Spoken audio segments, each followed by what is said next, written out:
The new Railgun side story for the 15th anniversary is out and fully translated, so let's talk about this volume. As you may know, all the artists who have worked on the franchise each made a Railgun illustration for the volume, and bits of each image features in the main cover. But these images are just random Railgun themed illustrations and don't actually reveal anything about the story in this volume. It was also a bit surprising that all the black and white illustrations in this novel were all done by Haimura, since I thought the other artists might have contributed to them also, but nope. This volume is basically a collection of 4 short stories focusing on the 4 main girls of the rail gang: Shirai Kuriko, Seten Roiko, Ueharu Kazari, and of course Misaka Makoto. And each of these stories are standalone, meaning they don't follow on from each other. So what did I think about this volume overall? I certainly have a lot of mixed feelings. There are some intriguing premises introduced in some of these stories, and it did have interesting Kamachi style concepts that were implemented in the story. My main issues with it are in regard to loose ends and narrative issues that just didn't make sense to me. And there were other things which I will go into detail with as I go through each and every chapter. Let me just first point out that this novel was written so that it could be your very first light novel volume of the Toaru franchise, as it was marketed that way and written so that anime onlys could check it out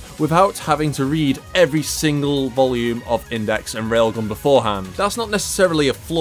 I'm glad this volume was more inclusive to all fans of the franchise, although fans who hate reading novels are going to avoid this side story anyway and probably just watch this video to find out what happened instead. Nevertheless, I think it was a nice idea. Also, Kamachi Kazuma states in the afterword that chapter 4 was going to be the entire volume until the editors were like, nah, just write a random story out of your ass for each of the main 4 girls in Railgun. What could possibly go wrong? The prologue just introduces who Misaka is in the unlikely event that you are somehow unfamiliar with her before buying this book. That's pretty much it, so on to chapter 1. Chapter 1 is focused on everyone's favourite teleporting lesbian with issues, Shirai Kuriko. Basically, she's planning a slightly concerning weekend with Misaka Makoto that should probably warrant a restraining order. But Konori Mi disrupts these plans, saying Kuriko has to do some martial arts training at the weekend instead. It is revealed this training involves Kuriko having to defeat Mi, just without involving others or causing property damage. So Kuriko wishes to defeat Mi as soon as possible so she can be reunited with her beloved One-sama. But after being easily defeated by Mi, Kuriko has to take a step back and strategize how to win. Mi's ability to see through objects with clairvoyance was never portrayed as an overly impressive ability, although that's mainly due to her lack of screen time. But in this chapter, Mi can see through Kuriko's every move and can anticipate what she'll do next. That combined with her fighting skill she likely learned from Korozuma, the milk-drinking filler Chad, she is a stronger fighter than Kuriko up close. I definitely like this, as we got to learn a bit more about Mi herself and her capabilities, which only improves her character. While the cat and mouse style plot of this chapter was engaging, I was rather skeptical of the logic of the entire thing, since in the rules Kuriko can attack Mi at any time of the day, meaning she can just attack while Mi is asleep and put the handcuffs on her, which is the win condition. But Kuriko's like, nah, because Mi has a mysterious roommate and knowing her, they will be taking turns between sleep, so even if she is sleeping, Mi's roommate will be ready for an attack. Kuriko assumes the roommate could be a strong Esper, so she's unwilling to attack then, and Kuriko isn't allowed to harm outsiders, so she can't exactly KO the roommate. This is still pretty dumb, because I don't know why Kuriko didn't just go back to the office to check the bank, which contains the data on all Espers in the city, to find out what the roommate can do, and then proceed to strategize her next move. It's really that simple. Also, if Kuriko monitored the room properly and teleported in while Mi was sleeping, is her roommate really going to react in time when Kuriko teleports in to put the handcuffs on? We never even find out if the roommate was an actual threat or not. Instead, Kuriko teleports in the next day while Mi is showering and then blinds Mi using a camera flash, which is effective against Mi's clairvoyance eyes, and then wins. But honestly, I don't see the point of this test at all. It really didn't test Kuriko's martial arts skills. And okay, she had to strategize how to best counter Mi's ability, but any idiot would think to attack Mi while she's most vulnerable, either when she's sleeping or taking a massive dump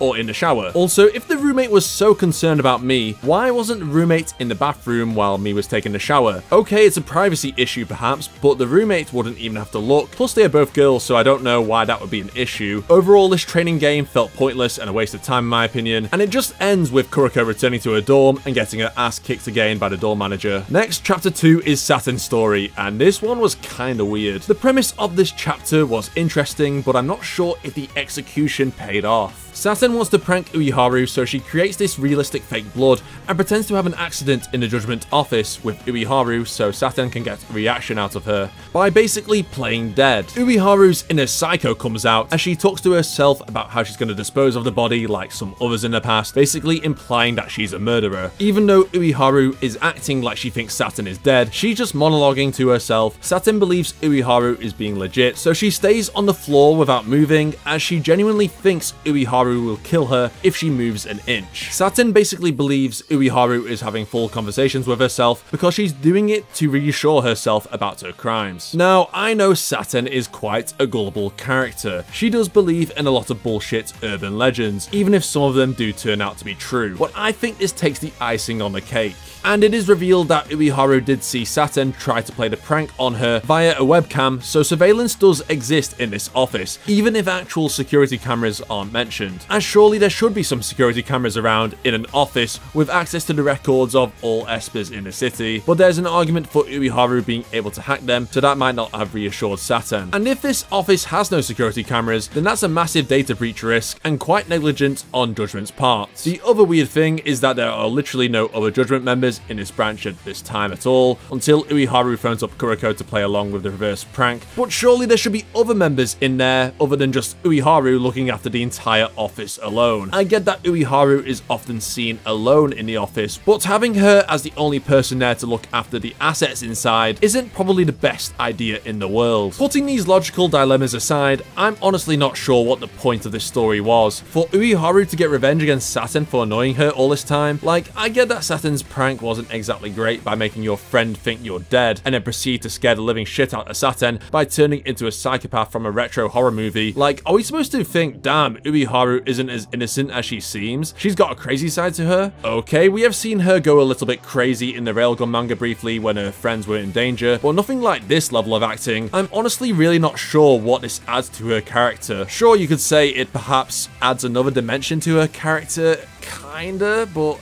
not really, since this isn't really genuine. It just shows her that she can get revenge and be petty at times, but I'm not sure how that improves her character overall. We obviously know at the start that Ueharu isn't some serial killer, therefore we know how it's going to end. No matter how convincing Ueharu's performance is, it would have more impact if we were truly unsure if it was real or not. But since it's Ueharu and this story doesn't even take place in the present day, it loses its value considerably. The only thing of value we get from this story is Saten trying not to get caught while she tries to get help, which did remind me of some classic horror movies of the past. Oh yeah, and to make matters worse, this chapter also makes the silent party arc canon from the second half of Railgun S. How traumatizing. Now, on to chapter 3, where things do get better from here with Ueharu's story. The Railgang have to investigate what is described as a perfect suicide app, known as Exit App. Basically, the app is used in conjunction with massage chairs that seem to support external digital devices for some reason, as well as consuming alcohol to cause a painless and instantaneous death. Basically, it is designed so people can use the chair before hitting the kill switch to gradually ease them into doing it,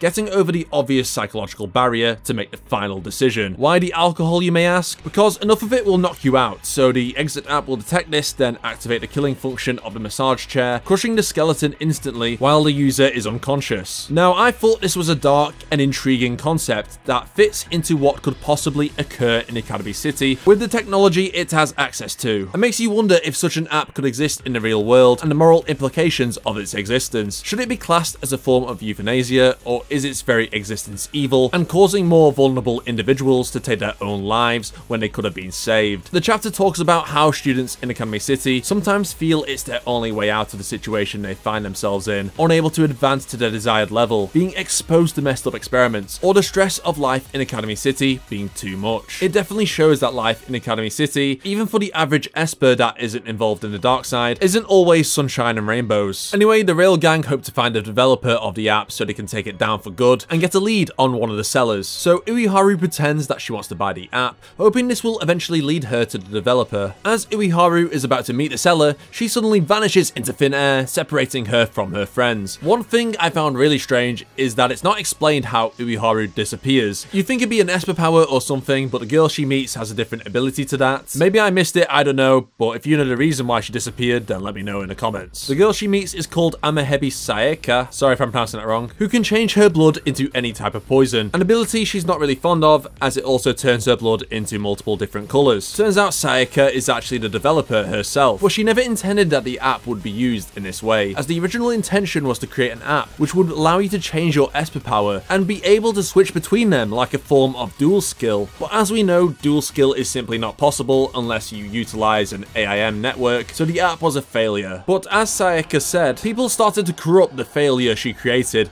in order to end their lives, which puts her in a difficult position as she feels guilt for her creation gone wrong. Kind of like a Frankenstein situation, but with an app instead. Maybe it's more like Skynet from Terminator. Her objective now is to try and take out the people trying to sell the app, so she can try and disrupt the distribution, even if her efforts might be in vain due to how widespread it has become. This aspect of the chapter was the thing I found most interesting. While technology being corrupted and going against its creator's intent isn't exactly reinventing the wheel, I did find Kamachi's spin on the cliche was interesting and warrants praise as a Black Mirror style railgun story. Ubiharu then offers Saeka her support as a genius hacker, saying she will create a harmless computer virus in order to infect every one of these massage chairs worldwide, so the app will no longer be able to be used on it. Before they can set their plan into motion, they are interrupted by a crazy yandere who wishes to bind the app so she can use it to murder her ex's girlfriend so she can be with him. The yandere attacks, but Saeka uses her poisonous blood to defeat the crazy woman. This woman became definite proof that the app is indeed something that needs to be eradicated, since users will take another step away from its intended purpose and not even use it to take their own life, but the lives of others, showing this app can truly be evil in the wrong hands. Ubiharu gives a talk to Saeka, saying that she might be able to do some good in the world, then the chapter ends.